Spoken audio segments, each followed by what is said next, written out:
Bismillahirrahmanirrahim. Assalamualaikum warahmatullahi wabarakatuh. Waalaikumsalam warahmatullahi wabarakatuh. Alhamdulillah wassalatu wassalamu ala rasulillah la nabiyya ba'dah.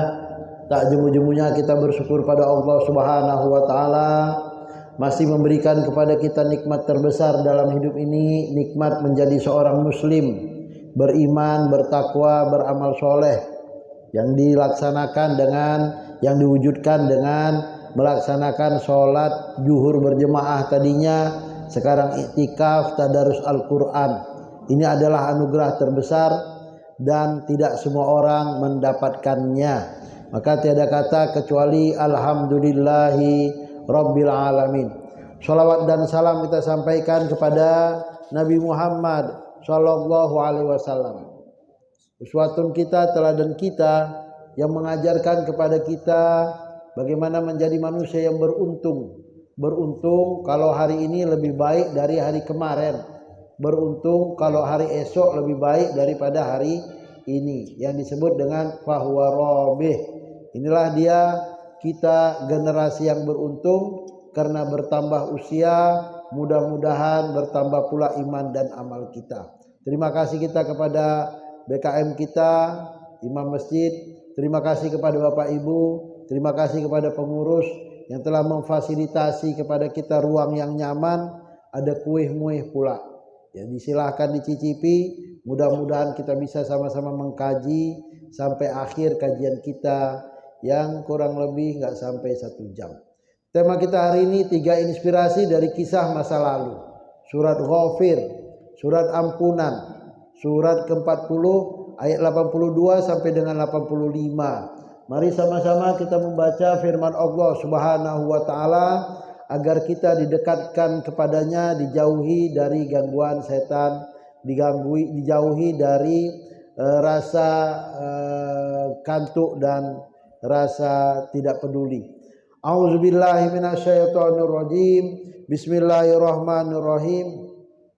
Afalam yasiru fil ardi fayanzuru kaifa kana akibatul ladzina min qablihim kanu aktsara minhum wa ashadda quwwatan wa asaran fil ardi fama aghna anhum ma kanu yaksibun falamma ja'atuhum rusuluhum bil bayyinat farihu bima indahum minal ilm wa haqa bihim ma kanu bihi yastahzi'un falamma ra'au ba'sana qalu amanna billahi wahdah wa kafarna bima kunna bihi musyrikin falam yaku yanfa'uhum imanuhum lamma ra'au ba'sana sunnatullahi allati qad khalat fi ibadihi wa khasira hunalikal kafirun. Bapak Ibu yang dirahmati Allah, surat Ghafir ayat 82 ini pertama kali langsung menyuruh kita jalan-jalan. Afalam yasiru fil ardi. Kenapa kalian gak jalan-jalan? Nah, itu dia. Jalan-jalan ini penting. Karena terkadang di satu tempat berhari-hari, berbulan-bulan, bertahun-tahun menjadi jenuh. Perlu jalan-jalan, rekreasi, bawa istri, bawa suami, bawa anak. Agak habis memang sedikit uang, tapi jika dari jalan-jalan itu bertambah iman, bertambah keakraban, bertambah amal soleh, bertambah wawasan, maka itu sebaik-baik jalan-jalan. Dan jalan-jalan yang paling bagus kemana? Melaksanakan ibadah haji dan umroh. La tasuddur rihal illa fi salasi masajid. Tidak dianjurkan untuk berjalan-jalan sebagai prioritas kecuali mengunjungi 3 masjid.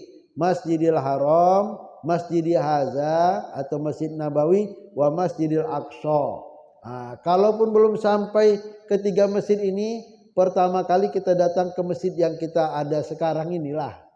Ya kan? Kalau kita rajin jalan ke masjid, Mudah-mudahan dimudahkan Allah untuk sampai ke masjid yang 3 ini. Atau minimal 2 masjid. Masjidil Haram dan Masjid Nabawi. Bapak Ibu yang dirahmati Allah, fasiru awalam yasiru fil ardi. Kenapa mereka tidak mengadakan jalan-jalan di bumi? Untuk apa? Fayanzuru kaifa kana akibatul ladzina min qablihim. Supaya kita mengambil ibrah, mengambil pelajaran. Lalu mereka memperhatikan bagaimana kesudahan orang-orang sebelum mereka. Ada artefak sejarah, ada bangunan purbakala, ada museum, ada sejarah di balik itu. Kaifa kana akibatul ladzina min qablihim. Mereka pernah hidup dan sekarang mereka sudah selesai. Kita belajar dari generasi sebelum kita. Kanu aksaru minhum wa asadda quwwatan wa asaru fil ardi. Bapak Ibu yang dirahmati Allah, jalan-jalan ini juga diminta oleh Allah kepada Nabi dan para sahabat untuk pergi ke utara, ke Syria. Di sana mereka melewati kaum Sodom, Nabi Lut. Di utaranya lagi akan ketemu dengan Nabi Syuaib, kaum Samud. Ke bawah, ke Yaman, agak ke kiri, ke kanan akan ketemu dengan kaum Ad. Walaupun pada masa itu belum ditemukan artefak sebagaimana yang terjadi sekarang. Jadi pada masa Nabi, Petra di Yordan itu mungkin belum terbuka. Kapan diketahui daerah itu? Tahun 1800 menjelang 1900. Tapi orang tahu ini ada peradaban tua di situ. Begitu juga dengan piramida yang ada di Mesir. Pada zaman Nabi juga belum terkuak. Tapi Nabi baca tentang Nabi Musa dan Fir'aun, tentang bangunan Iramazatil Imad allazi lam yukhlaq fil bilad wa samudal ladzina jabus sokhra bil wad wa fir'auna zil autad. Kita hafal surah Al-Fajr itu, Nabi Muhammad dan sahabat pun membacanya walaupun mereka di mana ya zil autad, bangunan piramida itu. Tapi Allah Subhanahu wa taala mengatakan kepada kita dan hari ini kita melihatnya. Kanu aksara minhum. Jumlah kaum kafir pada masa Fir'aun yang melawan risalah Nabi Musa lebih hebat dari kaum kafir Mekah. Jumlah kaum kafir pada masa Nabi Ibrahim jauh lebih banyak daripada jumlah kaum kafir penduduk Mekah. Aksara minhum wa asyadda quwwah. Fir'aun dengan tentaranya lebih kuat dari kaum kafir di Mekah ataupun kaum munafik di Madinah. Namrud dan pasukannya lebih hebat daripada Bani Quraidah, Bani Nadir, siapapun yang bersekutu yang dikenal dengan Al-Ahzab melawan Nabi Muhammad dan umat Islam di Madinah. Masih lebih hebat Fir'aun, masih lebih hebat Namrud. Wa asarum fil ardi. Mereka punya artefak sejarah di piramida sana di Mesir. Di dalamnya banyak sekali peninggalan yang sangat mencengangkan orang. Bayangkan ada ribuan tahun cat tak pudar. Kita ngecat 5 tahun 10 tahun sudah pudar. Mereka masih bagus warna catnya. Kemudian muminya pun masih hebat. Apa kata Allah Subhanahu wa taala yang memberi inspirasi pada masa itu dan pada masa kini tentang sejarah masa lalu? Fama aghna anhum ma kanu yaksibun. Apa yang mereka usahakan, maka nu yaksibun ma aghna anhum, tidak dapat menolong mereka. Bangunan, benteng, istana, alat-alat perang, kalau memang ditakdirkan wafat ya wafat. Walau kuntum fi burujim musayyadah. Kalau memang kita sudah ditakdirkan mati di menara yang begitu tinggi, yang begitu kokoh, yang tidak ada jalan, malaikat pencabut nyawa bisa saja menyabut nyawa kita. Ya, mereka binasa sebagai akibat wajar yang harus dialami oleh setiap yang sombong. Bapak Ibu yang dirahmati Allah, pelajaran pada kisah masa lalu memberi pesan moral bagi kita hari ini dan akan datang, supaya kita membangun karakter apa? Rendah hati, tidak sombong, tidak angkuh. Ini pelajaran penting. Karena apa? Karena bisa saja yang kuat hari ini besok jadi lemah. Lihat Bapak Ibu, sampai sekarang tembok Cina itu masih ada, tapi kerajaan di dalam tembok Cina sudah habis. Mereka mengatakan takkan mungkin diserang karena tembok Cina itu sangat kuat. Tapi kesombongan itu menghancurkan. Bagaimana menghancurkan tembok Cina yang parah kuatnya itu? Disuap saja penjaga pintu gerbang. Ngapain tembok Cinanya dihancurkan? Hancurkan saja spiritualnya, jiwanya, mentalnya. Disuap masuk barang, disuap masuk barang, disuap masuk barang. Sudah cukup barang masuk di dalam, diperangi itu kerajaan.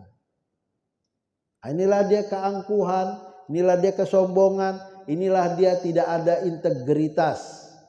Maka pelajaran pertama, inspirasi pada masa lalu yang menjadi pesan kita hari ini, kesombongan terutama dalam bentuk melawan Allah, sombong terhadap Allah, kalah. Anak-anakku, Bapak Ibu yang dirahmati Allah, kita sering melihat di medsos ya, neraka dijadikan lelucon.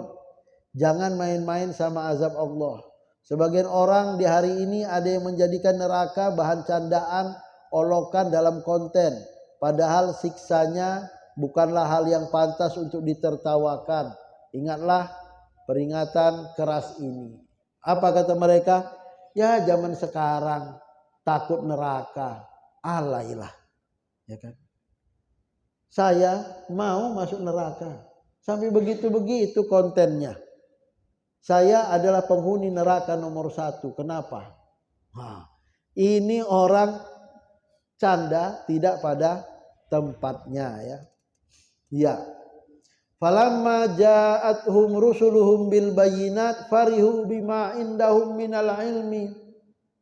Kisah masa lalu sebelum Nabi Muhammad lagi, kaum 'Ad, kaum Samud, kaum Nabi Nuh, kaum Lut di Jazirah Arab atau di Palestina sana, Nabi Musa, Nabi Harun di Mesir sana, di Palestina Nabi Yusuf, di Mesir juga, di Palestina ada Nabi Daud, Nabi Sulaiman, Nabi Ismail, Nabi Ishak. Apa? Datang mereka kepada kaum Bani Israel atau kepada Jazirah Arab bil bayinat, dengan bukti yang nyata bahwa mereka adalah Rasul utusan Allah. Mukjizat, tongkat berubah menjadi ular. Kemudian Nabi Ibrahim dibakar, tidak terbakar satu helai rambut pun. Farihu bima indahum minal ilmi. Tetap saja sombong, angkuh dan melawan Allah, melawan Rasul. Fir'aun mengatakan, kau bisa merubah merubah tongkat menjadi ular. Saya pun bisa panggil itu para penyihir. Ayo para penyihir yang terbaik di kota Kairo Mesir ini lawan Nabi Musa. Apa yang terjadi Bapak Ibu? Bukan sihirnya yang menang, malah sihirnya kalah. Menjadi mukmin, disalib oleh Fir'aun pada waktu sorenya. Pagi masih kafir, siang jadi mukmin, malam mati syahid. Farihu bima indahum minal ilmi. Nah, Fir'aun meminta kepada Haman untuk bangun menara tinggi ibnili sorhan la'alli attali'a ila ilahi Musa, mau cari di mana Tuhan Nabi Musa itu. Mana Tuhan itu? Karena apa? Saya Tuhan di darat. Saya mau jadi Tuhan juga di langit. Sombongnya Fir'aun. Wa haqa bihim ma kanu bihi yastahzi'un. Pelajaran kedua yang sangat penting, orang yang mengejek, mengolok, akhirnya dia sendiri yang diejek, yang terolok. Dia yang sombong akhirnya mati dalam kehinaan. Yastahzi'un. Nabi Musa siapalah? Nabi Ibrahim siapalah? Nabi Muhammad siapalah? Manusia biasa. Tapi mereka ini orang-orang hebat karena apa? Karena dekat dengan Allah Subhanahu wa ta'ala. Inilah dia lawan sesungguhnya. Jika Bapak Ibu dan saya disakiti oleh orang lain, sebenarnya dia tidak sedang melawan kita, tapi dia sedang melawan Allah Subhanahu wa ta'ala. Maka kesombongan merupakan kejahatan yang paling besar yang dulu mereka perturutkan. Pelajaran kedua dari 3 inspirasi, mencela nabi, mencela dai, mencela bapak ibu sama dengan melawan Allah Subhanahu wa ta'ala. Penghina nabi pasti binasa, Bapak. Menghina bapak ibu pasti binasa. Innal ladzina yu'zuna Allah wa rasulahu la'anahumullah wa fid dunya wal akhirah wa adda lahum azaban muhina. Orang-orang yang menyakiti Allah, menyakiti Rasul dan menyakiti bapak ibu dan saya karena kita dekat dengan Allah, menjalankan perintah Rasulullah melalui kitab sucinya Al-Quran, Allah akan melaknatnya di dunia. Lihat Bapak Ibu, balasan orang yang mengganggu Bapak Ibu karena taat pada Allah tidak saja balasannya di akhirat, di dunia pun dibalas Allah. Apa yang terjadi dengan tentara Israel? Ratusan orang mati bunuh diri loh pasca perang. Israel memerangi lagi. Pasukannya sudah sakit kepala. Padahal dia menang. Gangguan jiwanya luar biasa. Kok bisa? Kok bisa? Karena memang Allah tidak tinggal diam. Terganggu jiwanya. Di dunia, di akhirat mati masuk neraka. Dan menyediakan baginya siksa yang menghinakan. Inilah dia pelajaran inspirasi kedua dari kisah masa lalu. Menjadi pembelajaran kita di awal tahun 2026. Terakhir, falamma ra'au ba'sana qalu amanna billahi wahdah wa kafarna bima kunna bihi musyrikin.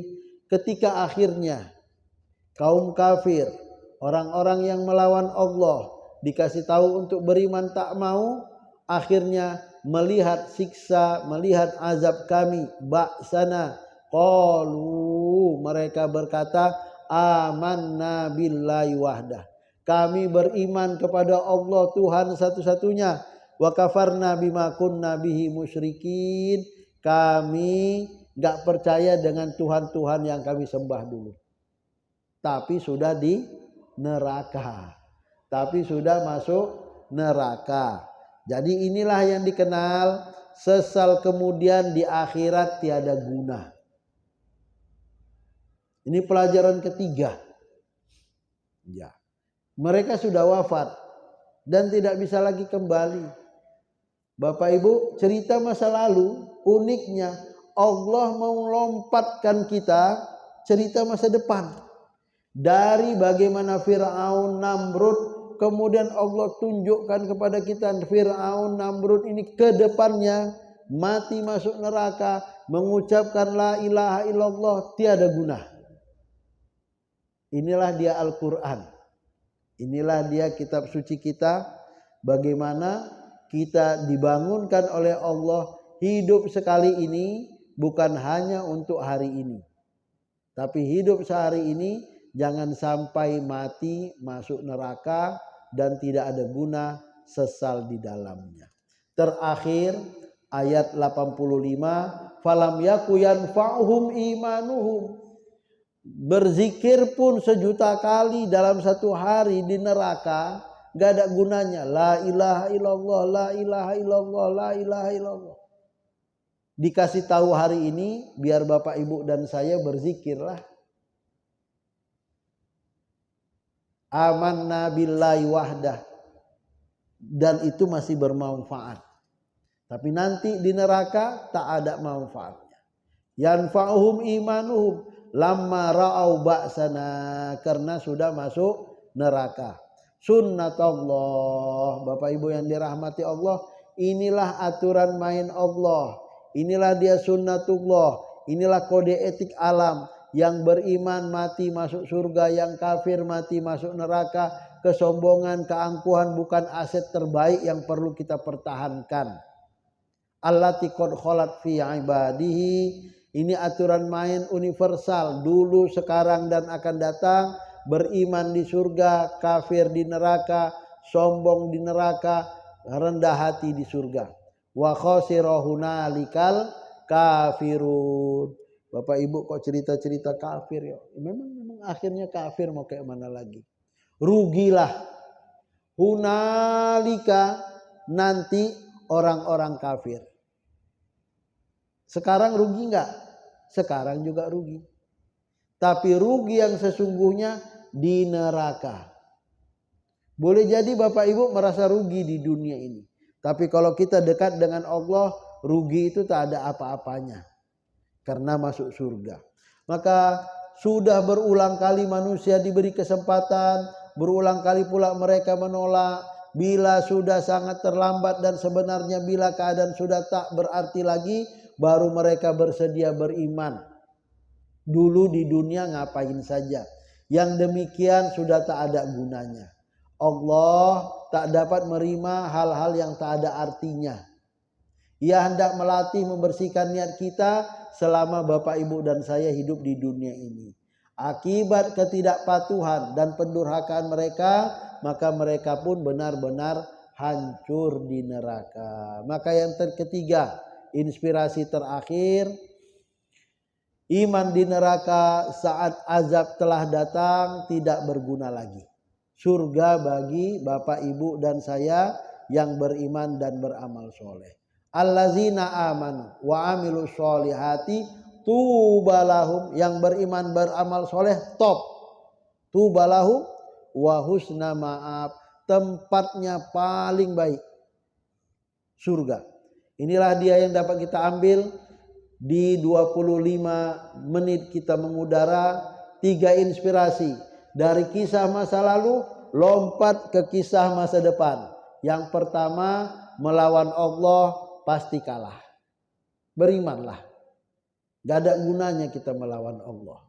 Yang kedua, yang mencela Bapak Ibu, mencela Nabi, mencela orang baik, sebenarnya dia tidak sedang melawan Bapak Ibu dan saya. Yakinkan itu. Jangan pula kita terprovokasi. Terkadang kita terprovokasi. Dibuat orang biar kita ini marah, naik pitam.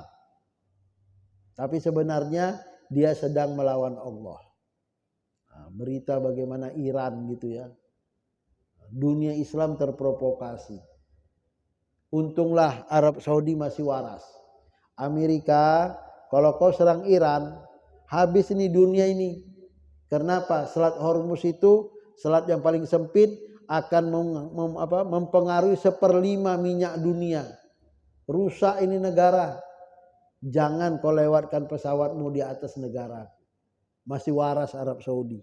Sebentar lagi mau haji. Kalau perang boleh jadi nggak berangkat haji kita ini. Ya kan? Inilah melawan Allah tadi. Yang terakhir, iman di neraka saat azab telah datang tiada guna lagi. Moga-moga bermanfaat. Kurang lebih mohon maaf. Bagi Bapak Ibu yang ingin bertanya, saya persilahkan dan saya kembalikan kepada Ustadz kita. Ya, kepada Bapak Ibu kami persilakan bagi yang ingin bertanya, seputar yang disampaikan.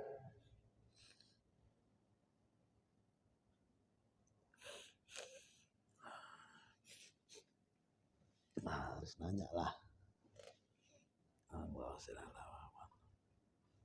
Assalamualaikum warahmatullahi wabarakatuh. Waalaikumsalam warahmatullahi wabarakatuh.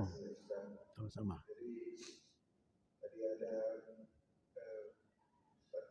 menyampaikan terkait kepada sombongan, penyesalan hari akhir.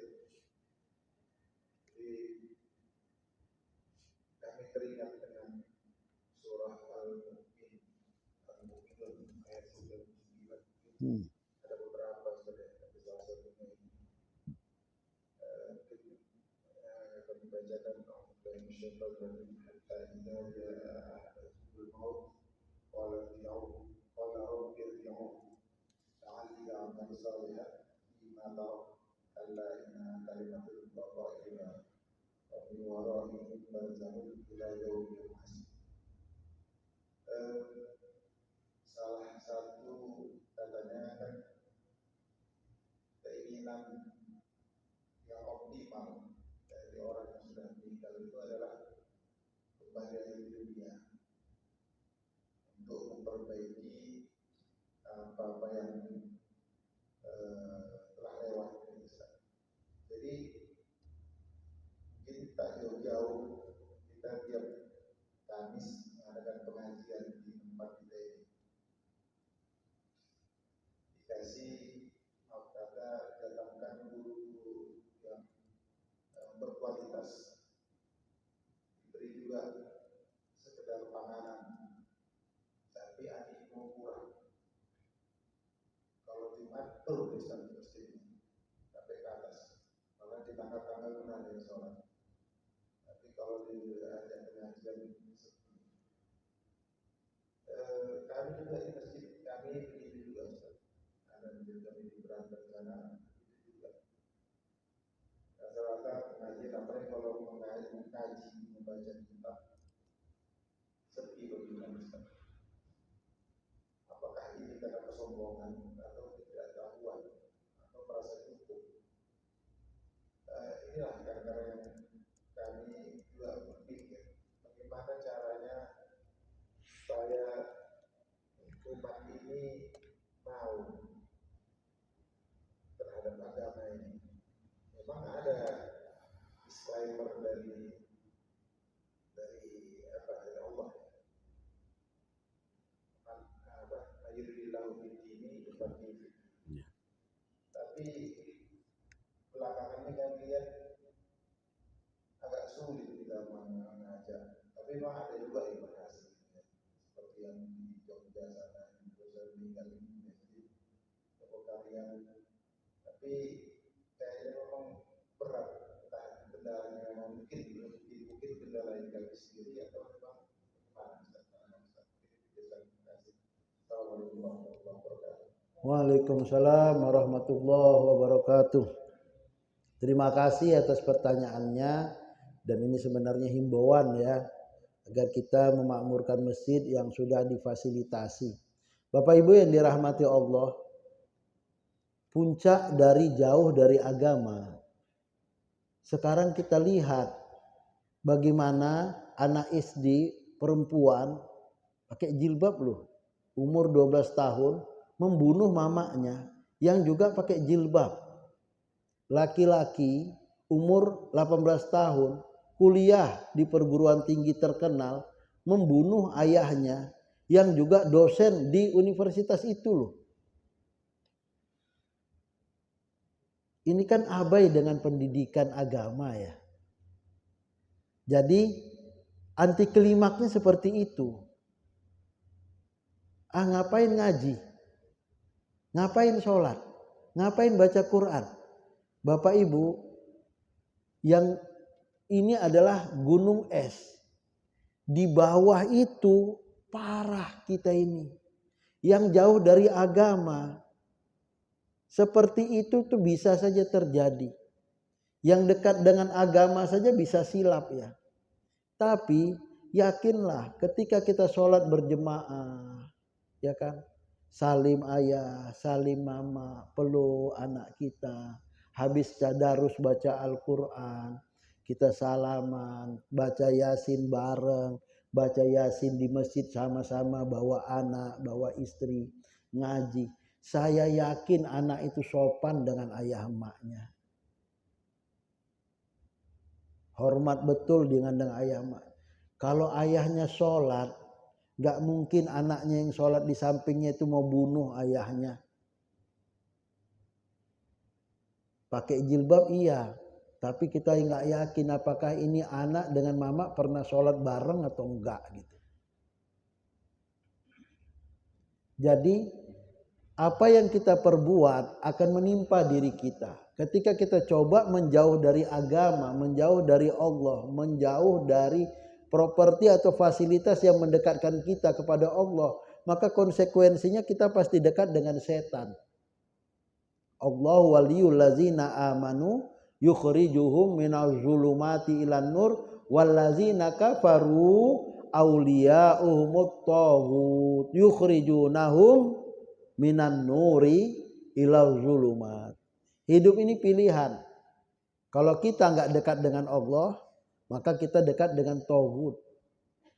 Kalau kita enggak dekat dengan Allah, maka kita digiring untuk dekat dengan setan.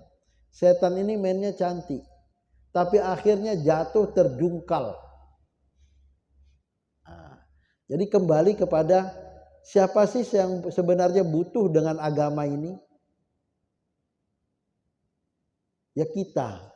Kapan sih kita butuh agama ini? Di surga saja? Enggak juga. Di dunia ini. Bapak Ibu yang dirahmati Allah, tingkat bunuh diri semakin tahun semakin mudah.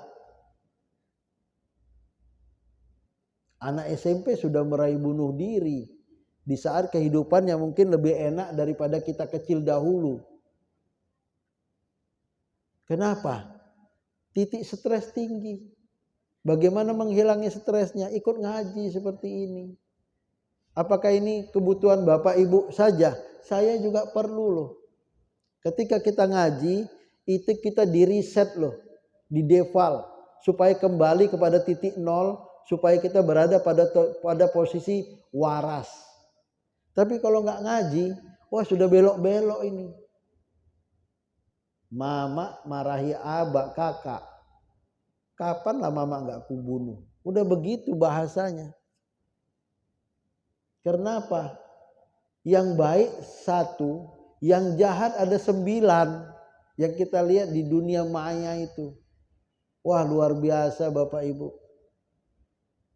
Kemudian kita nggak ngaji. Hebat nggak juga. Kelihatan saja di permukaan aman, nyaman. Di dalam orang yang nggak ngaji, nggak sholat, nggak baca Quran. Hanya Allah dan dialah yang tahu. Keropos. Kenapa? Ini janji Allah Subhanahu wa ta'ala tadi ya kan. Melawan da'i. Artinya apa? Tidak mau. Bisakah kita masukkan dalam kategori tidak mau mengikuti pengajian? Ya, tidak pun melawan Allah tapi mencoba untuk menjauh dari Allah. Ini tidak dalam rangka menyalahkan orang. Tapi dalam rangka bagaimana diri kita dan keluarga kita dekatkan dengan Allah melalui ngaji lah. Ya kan? Ngaji di rumah, sholat berjemaah di masjid atau di rumah, baca Quran di masjid atau di rumah. Apa sih enaknya? Ayah mama dilihat anak akur, anak 3 kali lipat lebih akur. Ayah mama tiap hari begaduh, si abang itu akhirnya bunuh ayahnya karena mama terzalimi. Si ayah boleh jadi tak pernah juga ngaji walaupun orang Aceh ya. Nah, ini menjadi catatan. Ini menjadi catatan untuk saya, menjadi catatan untuk diri kita. Siapa yang diuntungkan pertama dan utama? Ya kitalah. Seberapa untung? Untung mati masuk surga, mau cari untung lebih apa lagi? Gak ada yang lebih untung di dunia ini melebihi untung mati masuk surga. Kalau untung mati masuk surga, dunia ini aman loh. Jadi kenapa ada orang caci maki Tuhan? Dia nggak selesai ngajinya. Kalau selesai ngajinya, sepahit apapun musibah yang diberikan Allah adalah pil pahit yang menyehatkan. Aku sudah berdoa, Tuhan nggak ngabulkan. Ngapain aku sholat? Ngapain aku doa? Nggak pernah ngaji, begitu bahasanya. Tapi kalau dia ngaji, aku berdoa, tak dikabulkan Allah. Aku lebih dekat pada Allah. Aku dicintai Allah. Karena yang terpenting bukan aku minta dikabulkan, tapi dekatnya aku dengan dia.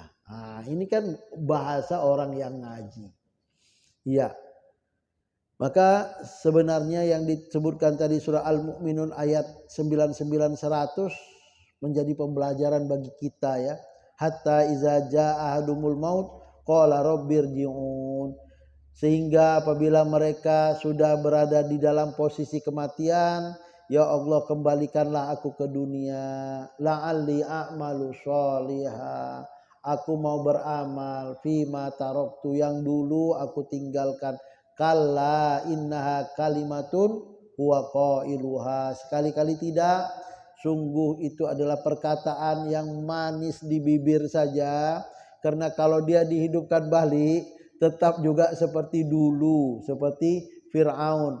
Wama waraihim barzakhun ila yaumi yub'atsun. Dan di hadapan mereka ada dinding sampai hari mereka dibangkitkan. Jadi artinya apa? Tidak ada gunanya kita hidup dalam menjauhkan diri kepada Allah Subhanahu wa ta'ala. Yang terpenting, ya tak usah sedih hati pula lah kita. Karena yang terpenting, ya Nabi Muhammad pun diingatkan oleh Allah, fazakir, tugasmu wahai Nabi Muhammad berdakwah. Beri fasilitas orang untuk ngaji. Beri kemudahan. Lasta alaihim bimusayyitir. Engkau enggak bisa maksa orang. Kata Zubair Syekh ulama kita itu Syekh Zubair, ikhlaslah dalam berdakwah. Kalau kau cari orang supaya taat, sakit palamu katanya. Suntuk kau katanya. Kata Syekh Zubair. Jadi ikhlas saja dalam berbuat dan serahkan semuanya kepada Allah. Fazakir innama anta muzakir lasta alaihim bimusayyitir. Engkau tak bisa maksa orang. Sekali bernabi pun begitu. Tapi Bapak Ibu, kita yang ikhlas ini orang akan lihat loh. Terkadang dia marah-marah di depan kita, tapi di balik aku kagum. Aku berubah. Kita sangka orang enggak berubah. Tapi boleh jadi di belakang itu aduh. Aku mau kali lah ngaji. Tapi sibuk kali. Besok aku ngaji. Itu sudah lumayan itu. Wallahu a'lam. Ya, kami persilakan mungkin satu orang penanya lagi.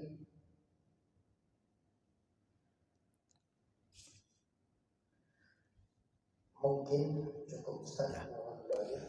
A'udzubillahi minasyaitonirrajim. Bismillahirrahmanirrahim. Assalatu wassalamu ala asyrafil anbiya'i wal mursalin wa ala alihi wa sahbihi ajmain. Allahumma ij'alil Qur'anal 'azima rabi'a qulubina wa nura sudurina wa jala' ahzanina wa zahaba humumina. Allahumma habib ilainal iman wa zayyinhu fi qulubina wa karrih ilainal kufra wal fusuq wal isyan waj'alna minar rasyidin. Allahumma ij'al jam'ana hadza jam'an marhuma wa tafarruqana min ba'di tafarruqan ma'suma.